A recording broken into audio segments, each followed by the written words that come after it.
여러분 누군가를 그리워한 적이 있습니까? 또 어떤 것을 동경한 적이 있습니까? 인간은 누구나 그리워함, 이 본능이 있기 때문에 그렇습니다.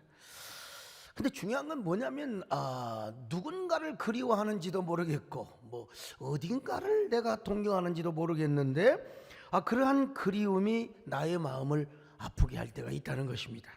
바로 그 그리움은 뭐냐? 원초적인 그리움이고 근원적인 그리움이라고 할 수 있습니다.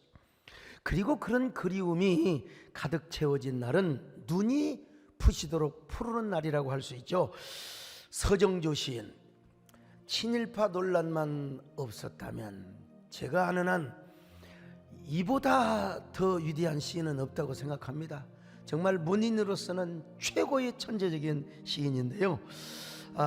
서정조 시인께서는 눈이 부시게 푸르는 날은 그리운 사람을 그리워하자. 사실 아버지가 머슴이었고 그 시골 촌뜨기 소년이 이런 위대한 시인이 되는 걸 보면 참 이건 하나님이 주신 큰 은혜가 아니겠는가 그런 생각을 해봅니다. 눈이 부시게 푸르는 날은 그리운 사람을 그리워하자. 저기 저 가을 끝자리 초록이 지치어 단풍 드는데 중략하고요, 눈이 부시게 푸르는 날은 그리운 사람을 그리워하자. 참이 얼마나 아름다운 시인지 알 수가 없습니다. 여러분, 눈이 부시게 푸르는 날은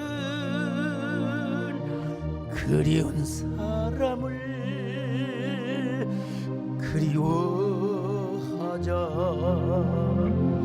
저기 저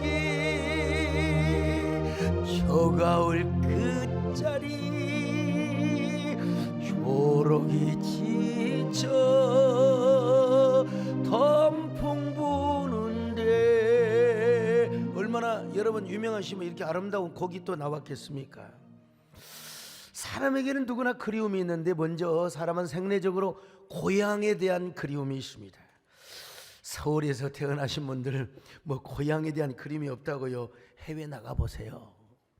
해외 나가서 저는 3일을 못 버팁니다. 그냥 집회 끝나면 바로 와버려. 그냥 특별한 일정 없으면 그냥 바로 와버려. 왜요?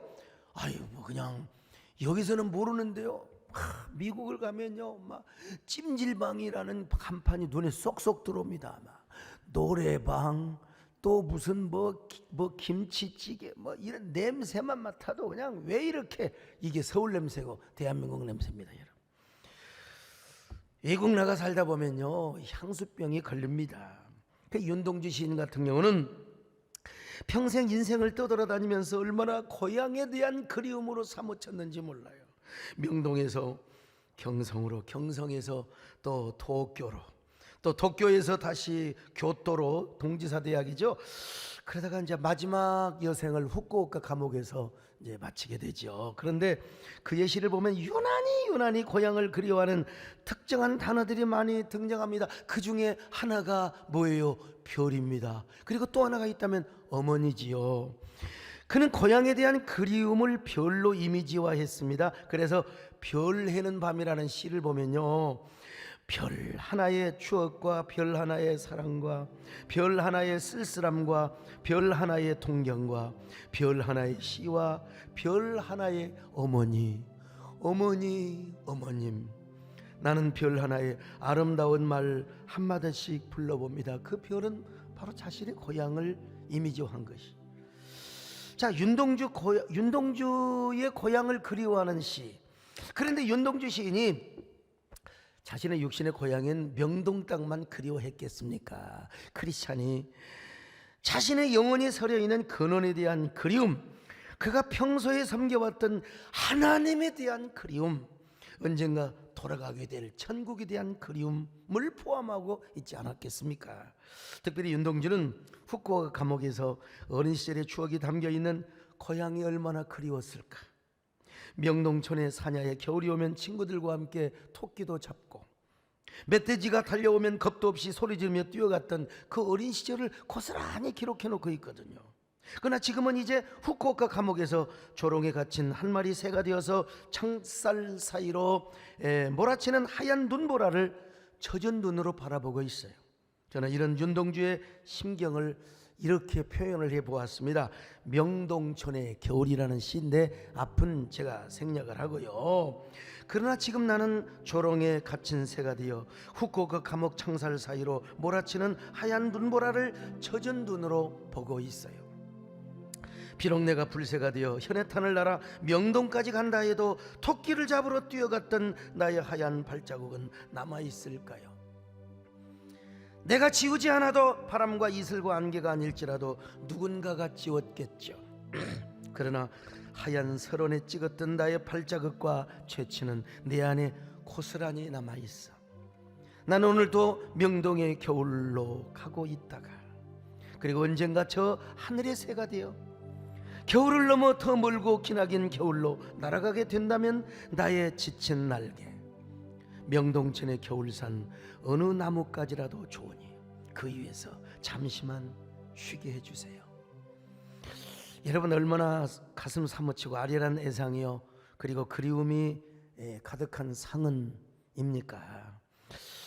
저는 윤동주의 모든 그 궤적을 다 돌면서 윤동주 평론이라는 책은 제가 다 읽고요. 그리고 윤동주가 하지 못했던 말, 하고 싶었던 말, 그러나 차마 기록하지 못했던 걸 제가 윤동주의 시 속에 들어가고 그 예술원 속에 들어가서 그가 말하고자 했던 시를 제가 다시 썼습니다. 그 시집이 바로 다시 별 해는 밤이라고 하는 이 시집을 써서 제가 윤동주 문학상, 윤동주 탄생 100주년을 맞아서 의미 있는 상을 받았는데요. 자, 그런데 그 고향을 향한 그리움이 한 중심에는 누가 있느냐? 어머니가 있다는 거예요. 어머니. 그래서 윤동주 시인은 후쿠오카 감옥에서 어머니의 이름을 수백 수천 수만 번을 불렀을 겁니다. 별 하나의 어머니, 어머니, 어머님. 지금도 속초에 가면 여러분 아바이 마을이라고 여러분 들어보셨습니까? 북에서 내려온 실향민들이 통일이 되면 다시 돌아갈 거라고 생각해서 잠시 거기서 머물렀습니다. 근데 시간이 가도 통일이 오지 않는 것입니다. 그래서 아예 거기서 머물러 살아. 그렇지만 아무리 기다려도 이제는 평생 고향으로 돌아가지 못할 것 같습니다. 그러니까 고향은 언제 볼 수 있냐? 꿈속에서 어리는 거예요. 근데 여러분 고향에 대한 그리움뿐만 아니라 우리에게는 사랑에 대한 또 그리움이 있습니다. 그 그리움이 얼마나 무서운 줄 아십니까? 이 사랑이 너무 도가 지나치고 사랑에 대한 그리움이 있으면 상사병이 들어요. 우리 마음속에 상사화가 피어납니다. 우리 남진 장로님께서 상사화라는 노래를 부르셨는데 이거 상사병 나면 약이 없습니다. 여러분 김계용 목사님을 아십니까? 6.25 때 잠깐 피하면 되는 줄 알고 사랑하는 아내와 자녀들을 북에 두고 잠시 혼자 피난을 왔어요. 이 목사들은 잘못 잡히면 죽거든요. 그러나 이제 전쟁이 끝난 듯 하였지만 휴전선이 남과 북을 가로막아 돌아갈 수가 없었습니다. 북에 두고 온 사모님을 얼마나 그리워했는지 그래서 목사님은 끝까지 결혼하지 않았습니다. 언젠가 통일이 되면 사랑하는 사모님을 만나리라는 확신을 가지고 미국에 가셔서 LA의 영락교회, 나성 영락교회를 세우셨어요. LA에서 가장 당시에 큰 교회였습니다. 그렇게 큰 목회를 하니까 장로님들께서 목사님 이렇게 큰 목회를 하는데 목사님 여러 여자들이 말이요 이상한 눈으로 볼 수도 있고 목사님 유혹받을 수도 있고 그러니까 사모님을 다시 얻으셔서 헬퍼로 삼으십시오. 목회 헬퍼로 재원하시기를 바랍니다. 그런데 목사님은 끝까지 결혼을 하지 않으셨습니다. 통일이 오는 날을 굳게 믿고 근데 통일이 오지 않았어요. 근데 이제 북한을 방문할 기회가 생겼습니다. 인도주의적인 차원에서 지원을 하며 단 조건이 하나 있었어요. 나 마누라 한 번만 보고 싶다. 나의 사랑하는 아내를 한 번 보고 싶다. 사모님을 만나게 해달라는 것이었어요. 그렇게 해서 수십 년을 기다려온 그리움과 동경의 마음으로 드디어 고향 땅을 밟아 그 그리운 가족과 사모님을 만났습니다. 가서 보니까 사모님도 여러분 평생 수절을 하시며 목사님 돌아오기만을 기다리고 있었어요. 수십 년 만에 부부는 할아버지가 되어서 할머니가 되어서 만났습니다. 두 분은 그동안의 그리움을 쏟아내며 얼싸안고 울며 못다한 얘기 밤을 지새우며. 그런데 하룻밤 사모님과 하루를 지내고 나서 여러분, 꼬부랑 할머니 할아버지가 무슨 얼마나 뭐가 있겠어요. 그런데 사모님과 하루를 지내고 나서 갑작스럽게 목사님은 돌아가시고 마십니다. 여기 대해서 이 여러 가지 의견이 분분하지만 저는 그렇게 봅니다. 고 이중표 목사님께서 말씀하신 대로 목사님이 얼마나 사모님을 그리워하셨으면, 얼마나 연모하고 사모하고 동경하였으면 만나고 나서 심장이 멎어버리셨을까. 오늘 본문에 그런 얘기가 소개되고 있습니다. 요셉이 형제들이 미움을 받아서 애굽의 노예로 팔려가잖아요. 그런데 못된 형제들이 아버지에게 거짓말을 했어요. 요셉을 저 미디안 상인에 팔아 애굽의 종으로 팔아 넘겼어요. 그리고는 양을 잡아가지고 말이요, 피를 묻혀서 요셉이가 맹수에게 물러 뜯겨 죽었다고 거짓말을 해버리고 말았어요. 여러분, 그때 야곱이는 얼마나 망연자실했던지, 살아있어도 죽은 것이나 다름이 없었어요. 만약에 하나님이 안 지켜줬으면 야곱도 이미연 여사처럼 아마 한 달도 못 되어서 그냥 이 세상을 뜨고 말았을 것입니다. 그의 고통과 슬픔이 얼마나 컸던지 자신의 영혼이 스올, 쉽게 말하면 지옥에 내려가는 삶과 같다는 것입니다. 자, 창세기 37장 35절 읽습니다. 시작. 그의 모든 자녀가 위로하되 그가 그 위로를 받지 아니하여 이르되 내가 슬퍼하며 스올로 내려가 아들에게로 가리라 하고 그의 아버지가 그를 위하여 울었더라. 얼마나 아들이 보고 싶었으면 밥도 먹지 않고 잠도 자지 않고 내가 아들이 있는 곳으로 가리라, 내가 아들을 찾아가리라. 여러분, 야곱은 요셉이 이미 죽은 줄로 알고 있었기 때문에 그렇습니다. 죽은 아들을 얼마나 동경하였는지 야곱이 그 피 묻은 채색 옷을 보면서 얼마나 가슴이 갈갈이 찢어지고 피를 토하고 싶은 심정이었겠습니까? 그날 밤부터 야곱은 잠을 못 이루었을 겁니다. 눈만 감으면 요셉이 환하게 아빠 하고 달려오는 이런 얼굴이 떠오르고, 자신의 품으로 안았던 아들의 모습이 여러분, 아빠, 아들에게 들려주었던 아브라함의 이야기, 이삭 이야기, 세상에 야곱이가 이렇게 아들을 향한 사무치는 그리움이 마음이 아플 때 하나님께서 좀 응답 좀 해주셨으면 얼마나 좋았으련마는. 야곱아, 네 아들은 죽지 않았다. 네 아들 요셉이가 본 이 꿈과 환상을 이루려고 내가 지금 애굽에서 그를 훈련시키고 있다. 걱정하지 마라. 이렇게 좀 가르쳐 주셨으면 얼마나 좋았겠어요. 그러나 하나님이 응답하지 않았습니다. 그러니까 그리움은 그리움을 낳고 사무치는 마음은 사무침을 낳고, 여러분, 야곱의 눈에는 눈물이 마를 날이 없었습니다. 죽은 아들을 생각하면서 매일매일 그리움의 연가를 불렀을 거요. 요셉아, 요셉아. 이런 야곱의 마음이 이해가 됩니까? 인문학에서는 여러분, 일반적으로 그리움이 찾아올 때는 시를 쓰거나 글을 써라, 아니면 노래를 불러라 도움이 되죠. 어떤 사람은 그리움이 밀려올 때면요, 산이나 강을 찾아가라고, 자연과 가까워지라고 약간의 도움은 되겠죠. 그러나 그러면 여러분, 노래 부르는 사람, 가수들은 그리움이 전혀 없을까요? 아니죠, 여러분. 고 이혜령 교수님은 사랑하는 딸 이민아 목사님을 먼저 천국으로 보냈습니다. 여러분, 그분처럼 글 잘 쓰는 사람이 세상에 또 어디 있을까요? 나는 내가 아는 한 아직 보지 못했어요, 이 시대에. 그런데도 딸을 향한 그리움과 아픈 사랑이 가시지를 않는 거예요. 아무리 시와 글과 노래를 아무리 들어도, 자신의 마음을 달래도 그 그리움이 사라지. 여러분, 그가 시련을 당하고, 여러분, 그분은 평론가입니다, 에세이스트요. 그러다가 그분도 딸이 있는 천국에 간다고. 참, 여러분, 우리가 시를 쓰고 글을 쓰고 노래를 부르고 그렇다고 그리움이 다 사라지는 건 아니에요. 산이나 강을 가고 여러분 자연과 가까워진다고 그리움이 사라지느냐, 그런 거는 절대로 아닙니다. 자, 그렇다면 그리움이 이렇게 사무치고 심장이 아프도록, 나의 마음을 아프도록 뭔가 그리움이 나를 오히려 그 그리움이 나를 아프게 할 때가 있다, 이 말이죠. 그럼 어떻게 해야 되느냐? 일단 그리움을 찾아서, 그게 여행이 되었든지, 그게 무슨 자연이 되었든지, 그리운 사람이 되었든지, 여러분 떠나서 찾아가면 되는 겁니다. 거기 고향이 되었으면 고향을 한번 가보는 게 좋고요. 만날 수 있는 사람, 만나도 되는 사람은 만나봐야지요.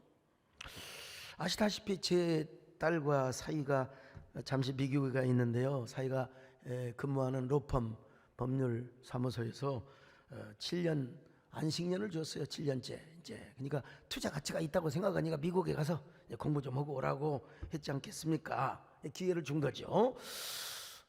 저는 딸에 대해서 굉장히 좀 미안한 마음을 갖고 있습니다. 어린 시절에 딸에게 사랑을 못 줬거든요. 제 딸이 어린 시절에요. 주일 예배가 끝나면 딱 와가지고 아빠 오늘 우리 집에 오실 거예요. 아빠 오늘 우리 집에 오실 거예요. 그러면 제가 오늘 갈게 이렇게 대답을 한 적이 없습니다. 여러분 저요 피투성이가 되도록 노력했습니다. 어제도 어제 누구 점심 약속을 앞두고 화장실에 갔는데 마스크가 촉촉해요. 봤더니 코피가 거기서 구르고 있더라고. 그래가지고 에라이 기왕 쏟은 김에 그냥 흘러라 많이 흘러라. 왜냐면 그것도 일종의 사열의 효과니까. 그리고 나서 이제 화장실에 메꾸고 들어가서 약속을 5분 늦었습니다만은 제가 부족한 그 스펙을 극복하기 위해서 진짜 독서광이었습니다. 제 서재 가면 어지간한 도서관입니다. 어지간한 도서관. 다 옛날에요. 다 제 손때 묻고 뭐 기억도 안 나는 책들도 있는데 다 제가 메모해놨더라고 보니까 다. 주일 저녁 예배 마치고 제가 이제 밤을 새우고 또 성경을 연구하고 설교 준비도 하고요.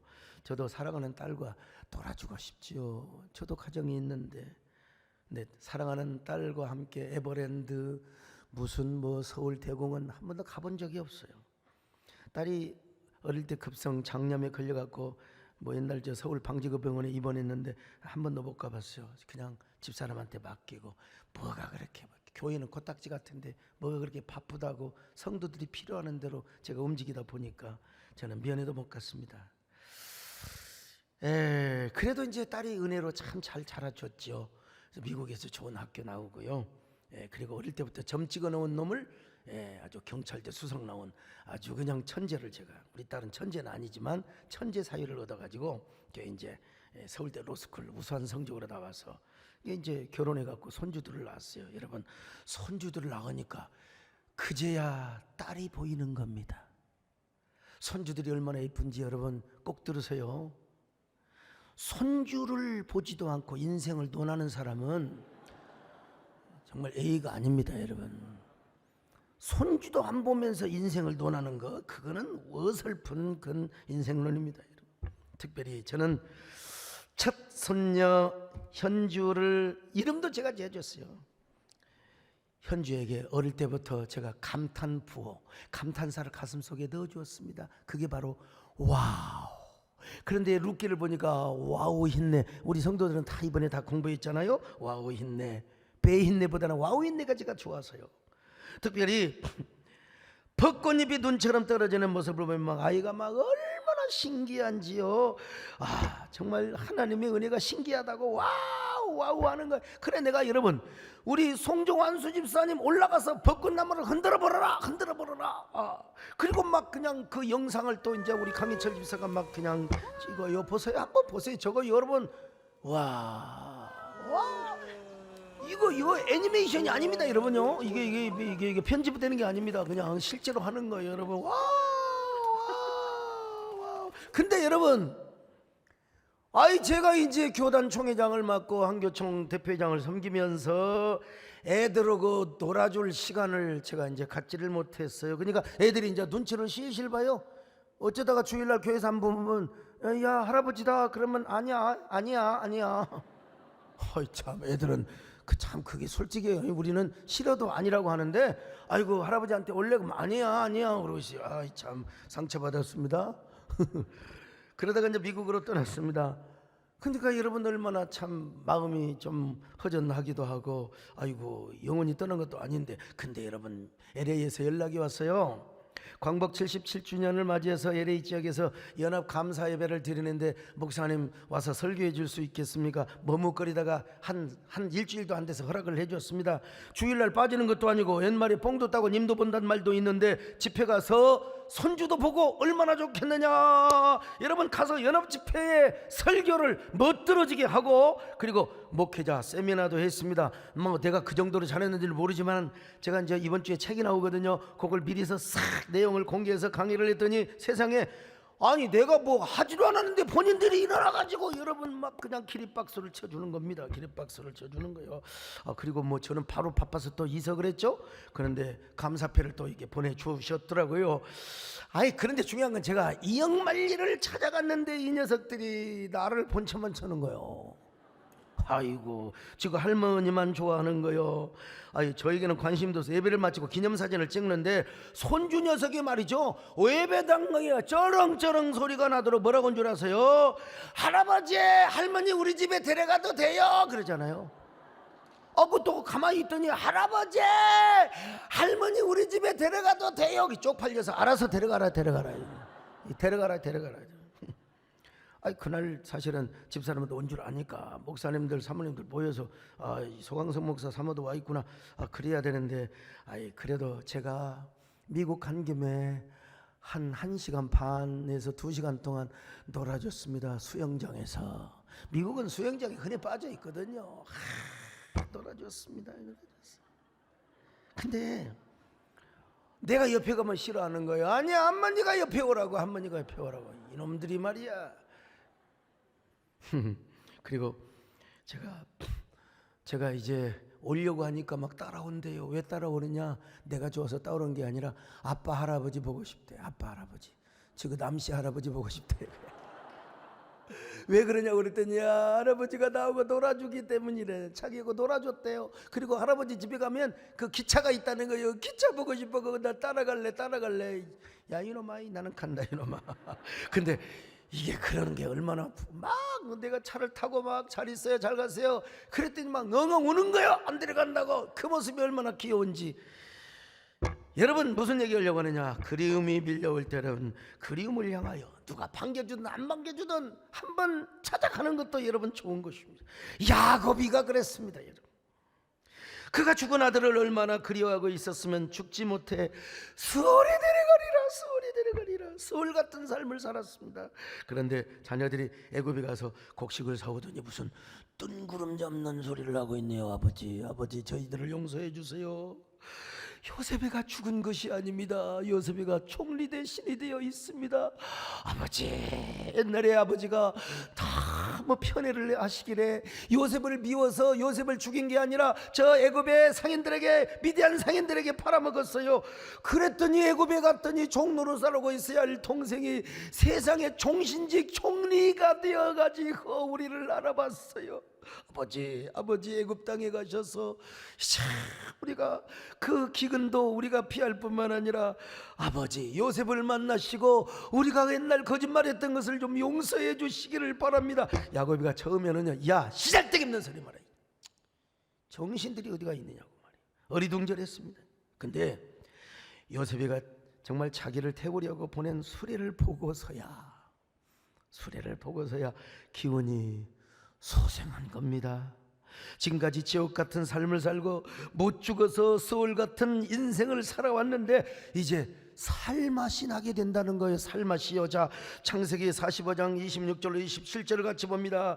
시작. 야곱이 그들의 말을 믿지 못하여 어리둥절하더니 그들이 또 요셉이 자기들에게 부탁한 모든 말로 그에게 말하매 그들의 아버지 야곱은 요셉이 자기를 태우려고 보낸 수레를 보고서야 기운이 소생한지라. 여러분, 기운이 이제 소생한 거예요. 이제야 살맛이 난다는 겁니다. 이제야 살맛이 난다는 거예요. 그래요. 야곱이가 뭐라고 고백합니까? 조카도다. 내 아들 요셉이 살아있다니 조카도다. 내가 죽기 전에 그를 보리라. 그러면서 당장 애굽으로 가는 거예요. 자, 창세기 45장 28절을 같이 봅니다. 시작. 이스라엘이 이르되 조카도다. 내 아들 요셉이 지금까지 살아있으니 내가 죽기 전에 가서 그를 보리라 하니라. 야곱이가 하나님 앞에 감사의 번제를 드리고 화목제를 드리는 거예요. 뭐 여러 번 드렸겠지만 너무 감사해서 그냥 떠날 수가 없어요. 야, 우리 한번 예배드리자. 번제와 화목제를 드렸어요. 그러더니 그제서야 하나님께서 야곱에게, 야곱아 두려워하지 말라. 야, 요셉 때문에 고센땅에서 너희 가족과 너희 후손들은 이제 큰 민족을 이룰 것이다. 기가 막힌 응답을 주신 거예요. 자, 창세기 46장 3절입니다. 시작. 하나님이 이르시되 나는 하나님이라 내 아버지 하나님이니 애굽으로 내려가기를 두려워하지 말라. 내가 거기서 너로 큰 민족을 이루게 하리라. 마침내 여러분 요셉과 야곱이가 상봉을 합니다. 꿈속에 그리워하던, 이야, 진짜 꿈속에 어른거렸던 사랑하는 아들 요셉이가 나타난 겁니다. 그러니 야곱이가 얼마나 감격스러웠겠습니까? 요셉도 총리궁에서 아버지를 기다리지 못하고 수레를 타고 버금수레를 타고 고센땅까지 말을 그냥 끌고 이리야 하면서, 여러분 아버지를 볼 걸 생각하니 얼마나 가슴이 비어지겠습니까? 아이고, 이거 하나님 지켜주셔야지. 그러면 둘 다 심장마비 걸려 죽어요. 드디어 그토록 그리워하던 아버지를 만나다니 마침내 여러분 두 사람은 끌어안고 웁니다. 그냥 야곱이가 요셉아 네가 내 아들 요셉이란 말이냐. 내가 너를 얼마나 보고 싶었는데, 내가 너를 얼마나 그리워했는데, 요셉아, 내 사랑하는 아들 요셉아, 내가 너를 보았으니 이제 눈을 감아도 조카도다. 난 죽어도 조카도다. 이거 시잘데기 없는 소리입니다, 여러분. 왜 좋은 사람을 만나서 죽어요 오래 살아야지요. 그런데 야곱이는 그랬습니다. 너무나 좋아가지고 지금 죽어도 여한이 없구나, 평안히 눈을 감을 수가 있겠구나. 요셉아! 여러분, 난 이렇게 연기가 돼요. 창세기 46장 29절로 30절입니다. 시작. 요셉이 그의 수레를 갖추고 고센으로 올라가서 그의 아버지 이스라엘을 맞으며 그에게 보이고 그의 목을 어긋맞춰 안고 얼마 동안 울매 이스라엘이 요셉에게 이르되 내가 지금까지 살아있고 내가 내 얼굴을 보았으니 지금 죽어도 조카도다. 지금 죽어도 조카도다. 얼마나, 이거 가장 행복할 때 사람은 기쁘면 일반적으로 웃어요. 근데 이 기쁨이 임계점 이상을 탁 올라가 버리면 사람은 울게 되어 있는 게 울게 되어 있는 거예요. 그러니까 연애, 우리 김혜령 집사님 TV 여우 어디 계십니까? 여우 하면 늑대상도 있고 여우상도 있어야 되는데, 아무튼 여우 주연상 탁 받으면 막 눈물을 흘리면서 말이에요. 그러잖아요. 올림픽에 가서 금메달 받으면 다 울어요. 다 울어요. 실실 웃으면서 괜찮아요. 그런 사람 없어요. 다 울어요. 야곱이가 요셉을 끌어안았을 때 얼마나 행복했겠습니까? 얼마나 하나님 앞에 감사했겠습니까? 요셉이가 이렇게 위대한 총리 대신이 되어 있는데도 불구하고 야곱이는 지금까지 한탄하겠거든요. 하나님, 왜 사랑하는 아들을 데려간다는 말입니까? 근데 지나온 날을 생각하니까 하나님께 죄송하기도 하고요. 하나님이 나와도 함께 하셨지만 세상의 요셉과도 동행해 주셨네요. 그러니 야곱은 흐르는 눈물을 주체할 수 없었습니다. 요셉도 마찬가지요. 아마 그래서 야곱과 요셉은 아마 손을 잡고 부둥켜 안고 어쩌면 이런 듀엣의 노래를 불렀을지도 모릅니다. 여러분, 내가 걸어온 길 길고도 짧은 길 내 힘으로 걸어온 줄 알았는데 여기까지 온 것도 주가 동행함이라. 주님 나와 동행하심이라. 때론 험한 길에서 폭풍우를 만나, 때론 가시밭 길에서 고난을 당하나 주님 동행하시니 나는 두려움 없네. 주님 나와 동행하심이라. 할렐루야, 주 동행하시네. 할렐루야, 주 동행하시네. 험한 골짜기라도 나 두려움 나와 동행하심이라. 주 너를 지키리. 주 너를 지키리. 아무 때나 어디서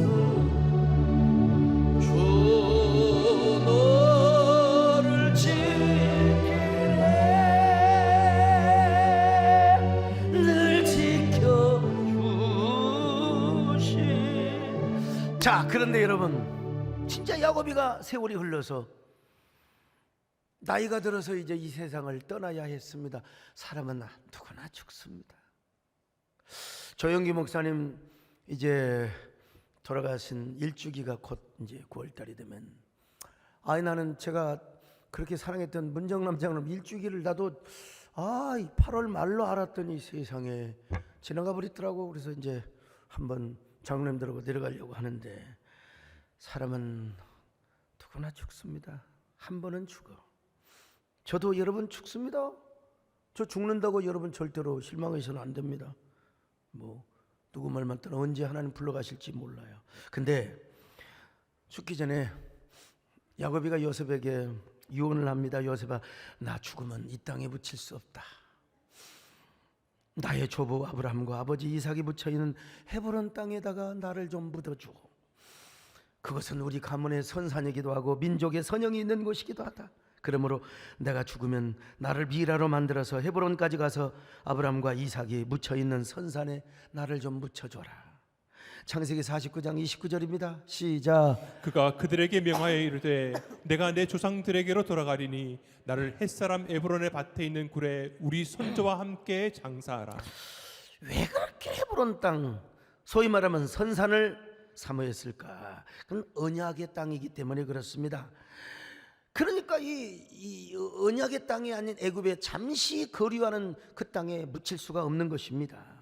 언약의 땅은 젖과 꿀이 흐르는 땅이요, 아니 하나님이 계시는 땅이요.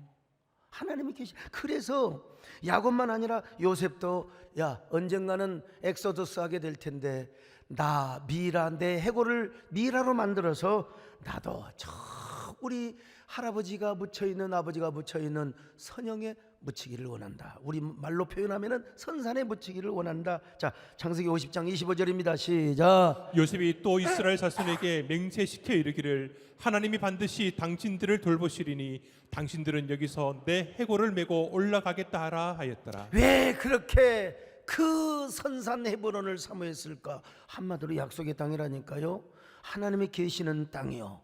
이거 조금 더 깊이 들어가면은 뭐냐, 하나님 나라에 대한 하나의 모형이고 예표로도 이야기할 수 있습니다. 그러니까 야곱에게 또 하나의 그리움의 대상은 뭐냐, 아들을 넘어서, 요셉은 아버지를 넘어서 이제는 누굽니까? 그리움의 대상은 하나님이요, 하나님에 계신 하나님의 나라요, 천국이란 말입니다. 그 영원한 천국에서 길이 살기를 원하는 그 신앙 고백이 거기에 담겨 있었던 것입니다. 여러분, 오늘 우리도 여러분 천국에서 영원히 살 줄로 믿으시면 아멘 하시기 바랍니다. 길에 살겠네, 나 길이 살겠네, 주 생명 시냇가에 살겠네, 길에 살겠네, 나 길이 살겠네, 생명 시냇가에 살겠네. 그렇습니다. 여러분, 누구에게나 인간에게는 영혼의 노스텔지어가 있습니다. 영혼의 토포필리아가 있습니다. 그래서 인간의 궁극적인 그리움은 어디에 있는 줄 아세요? 영혼에 있습니다. 그건 교회를 다니거나 안 다니거나, 예수님을 믿거나 안 믿거나, 결국은 다 영혼을 사모하게 되어 있습니다. 영혼을. 아무리 여러분 그게 뭡니까, 싱귤레리티라는 특이점이 온다 하더라도, 인간이 120년 150년을 산다 하더라도 인간은 영혼을 사모. 왜? 하나님이 그 마음을 주셨어요. 전도서 3장 11절을 보실까요? 시작. 하나님이 모든 것을 지으시되 때를 따라 아름답게 하셨고 또 사람들에게는 영원을 사모하는 마음을 주셨느니라. 영원을 사모하는 마음을 주셨습니다. 그러니까 사람은 뭔가에 대한 동경이 있고요, 그리움이 있어요, 목마름이 있어요. 그러니까 우리 마음에 뭔가 좀 채워지지 않는 뭔 공허함이 있다니까요. 그래서 옛날에 저 청년 시절에 이런 노래가 있었습니다. 진짜, 내 젊음의 빈노트에 무엇을 채워야 하나. 여러분 아시죠? 몰라요? 내 젊음의 빈노트에 무엇을 채워야 하냐. 프랑스의 철학자 파스칼은 인간의 마음의 목마름의 공간은 어떤 것으로도 채워지지 않는데요. 그 마음의 빈 공간은 뭘로 채워야 돼? 하나님으로 채워야 돼. 하나님으로. 예. 여러분 C.S. 루이스 이런 최근에 이런 위대한 학자가 없을 정도요. 근데 뭐라고 얘기했냐? 우리의 근원적이고 궁극적인 그리움은 하나님으로만 채울 수 있다는 것입니다, 여러분. 그러니까 우리는 이렇게 말할 수 있습니다, 여러분. 내 젊음의 빈노트에 무엇을 채워야 하나? 무엇을 채워요? 하나님으로 채워야지요. 내 젊음에 내 늙음에, 나도 이제 늙어가요. 늙음의 빈노트에 예수님으로 채워야지.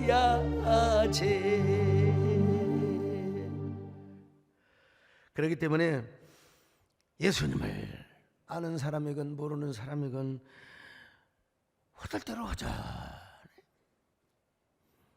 내가 왜 이러는지 그리움의 원인도 모르고 대상도 몰라요. 그러니까 방황하죠. 사마리아 우물가의 여인이 그랬어. 그런데 이 여자가 누구를 만났냐? 예수님을 만났습니다. 그렇게 방황했던 여자가 이제는 예수님을 만난 이후에 목마른 인생이 아니에요. 그는 이제 그리움의 대상이 누군가를 알았어요. 완전한 행복과 기쁨으로 채워지는 삶을 살았어요. 그러니까 나의 잔을 높이 든다고 말이지요. 오 주님 채우소서. 나의 잔을 높이 듭니다. 하늘 양식 내게 채워주소서. 넘치도록 채워주소서. 자, 그러니까 오늘 말씀의 결론은 뭐냐? 우리 예수 믿는 사람은 안다는 것이죠. 우리의 모든 그리움의 대상은 궁극적으로 하나님이시다. 그분이 계시는 천국이다. 자, 그러니까 우리는 하나님을 경외하는 삶을 살 뿐만 아니라 소극적으로는 경외하지요. 근데 적극적으로는 뭐요? 하나님을 갈망하는 삶을 살아야 돼요. 주가 다스리는 저 영원한 천국을 우리가 그리워하며 살아가자 이거죠. 그러니까 궁극적인 질문에 대한 해답은 무엇이냐? 이겁니다. 우리에게 많은 그리움이 있다는 거요. 근데 그리움 중에 그리움, 갈망 중에 갈망의 대상은 누구냐? 하나님이요. 우리가 하나님의 은혜를 사모해요. 예수 그리스도의 사랑을 갈급해하는 것입니다. 지지난주 우리는 작년 여름 수련을 했습니다. 2,000명만 왜? 엔데믹 기간이기 때문에. 근데 3,000명 가까이 몰려드는 거예요. 아이 참. 왜냐? 하나님을 사모했기 때문에. 이곳에 못 오신 분들은 교회로 또 모여드는 거예요. 교회로 모여든 거요. 그리고 또 이제 비공개 유튜브로 했는데요. 그 유튜브도 여러분요, 제법 많은 사람들이 들어와가지고 함께 은혜를 받았습니다. 근데 올해도 그랬지만 작년에는 더 했습니다. 작년에는 이 예배당에 함부로 다 들어올 수 없잖아요. 그러니까 더 갈망하는 마음이 옥합을 깨트리는 헌신으로 이어졌고요. 얼마나 겁없이 막 그냥 겁도 없이. 여러분, 여자들은요, 남자들은 아무리 은혜를 받아도 계산을 합니다. 남자들은 계산을 해요. 배장로님 그렇잖아요. 계산하잖아요. 딱 수판 뜯기고 상고 나오셔가지고. 근데 여자들은요, 은혜만 받으면 계산이 없어요. 왜냐면 이게 감동받으면 제비도 따라가는 여자들도 있는데, 제비도 따라가는데 여러분 성령님을 왜 안 따라가겠어요? 그냥 팍팍 헌신해버렸어요. 얼마나 헌신을 했는지 몰라. 오늘 여러분 그렇습니다. 우리가 하나님을 알게 되었는데, 그리스도 예수를 믿게 되었는데, 이제는 기왕에 우리가 하나님을 두려워하고 경외하는 삶뿐만 아니라 갈망하는 삶을 살아야 됩니다. 은혜를 사모하는 삶이요. 목마른 사슴이 시냇물을 찾는 것처럼. 그래서 다윗은 뭐라고 했습니까? 자신이 얼마나 하나님을 갈망하고 사모했는지 영혼과 육체가 쇠잔해 버렸어. 한마디로 상사병. 아가스를 보니까 술람미 여인이 솔로몬을 얼마나 사랑해. 병이 나버렸잖아요. 병이 나버렸어. 이게 상사병이라고 하는 거예요. 오늘 우리가 영혼과 육체가 쇠할 정도로, 진짜 영혼의 상사병이 날 정도로 정말 은혜를 사모해 보셨습니까? 그런 신앙생활 한번 해보셨어요? 하나님을 향하여 그리움의 영가, 그 영가를 부르면 이 세상에 자질구레한 그리움과 허전함과 허탈함, 갈망은 다 채워집니다. 다 메꿔집니다. 다 덮어져 버려요. 다 주님의 날개 카나프 옷자락으로 다 덮어져 버려요. 하나님의 햇세대가 여러분의 삶을 다 지배해 버리게 되어 있어요. 왜냐하면 주님이 오셔서 여러분을 만져주시거든요. 마음을 만져주세요. 여러분의 그 그리움으로 갈급한 마음을 주님이 채워주신다니까요. 그러니까 우리가 영원히 불러야 할 그 연가의 주제가 누군 줄 아세요? 예수 그리스도십니다. 그분의 십자가의 사랑입니다. 천번을 불러봐도 눈물이 멈추지 않는 그 예수 그리스도의 사랑이죠. 나를 위하여 십자가에 죽으신 그 사랑의 노래를 연가로 부르는 것입니다. 그러면 우리의 눈시울이 젖고 가슴이 뜨거워지게 되어 있습니다. 왜냐하면 주님이 우리의 마음을 이미 만져주시고 우리의 눈가에 눈물이 촉촉하게 적시도록 여러분 젖은 가슴을 만져주시기 때문에 그렇습니다. 사모하는 가슴 속에 당신의 은혜로 가득 채워주십니다. 여러분 이런 은혜가 있기를 바랍니다. 이렇게 사모하시기를 바랍니다. 천번을 불러봐도 내 눈에는 눈물이 멈추지 않는 것은 십자가의 그 사랑이라는 고백이 오늘 우리 모두의 공통의 고백이 되시기를 축원합니다. 천번을 불러도 내 눈에는 눈물이 멈추지 않는 것은 십자가의 그 사랑 나를 살리려 하늘 보자 나를 사랑하신 그분이 예수요. 다시 한번 가슴에 손을 얹고 천번을 불러도 내 눈에는 눈물이 멈추지 않는 것은 십자가의 그 사랑 나를 살리려 하늘 보자 버리신 나를 사랑하신 분 그분이 예수여. 하나님 나는 어떤 사람입니까? 다윗처럼 목마른 사슴이 시냇물을 사모하듯이 내 영혼과 육체가 쇠잔할 정도로 그렇게 하늘 본향 거기 계신 하나님 나를 위해 십자가에 죽으신 주님을 그렇게 쇠잔하도록 사모한 적이 있습니까? 천번을 불러봐도 그리스도의 사랑 때문에 멈추지 않는 눈물을 경험해 보셨습니까? 이젠 당신이 그리움의 주제여 목표여 궁극이 되게 하소서. 그런 궁극적 그리움 속에서 종말론적인 삶을 살게 하옵소서. 한 1분 동안 주님과 나와의 다짐의 시간을 갖습니다.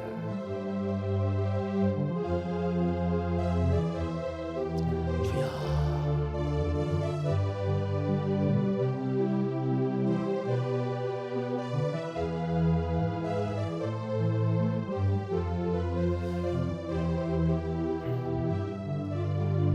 하나님, 우리가 세상 일을 하다가 몸살도 나고 우리가 하나님을 사모하고 그 은혜를 십자가의 사랑을 갈망하다가 영혼과 육체가 쇠잔한 적은 없습니까? 사명을 감당하다가 내 영혼과 육체가 지쳐본 적은 없습니까? 그때 주님께서 우리의 육신을 어루만져 주시고 몸을 만져주시고 마음을 만져주시는 주님이심을 믿습니다. 천번을 불러도 우리 눈에 눈물이 멈추지 않는 그런 귀한 삶이 되게 하여 주시옵소서. 예수님의 이름으로 기도 올리옵나이다. 아멘.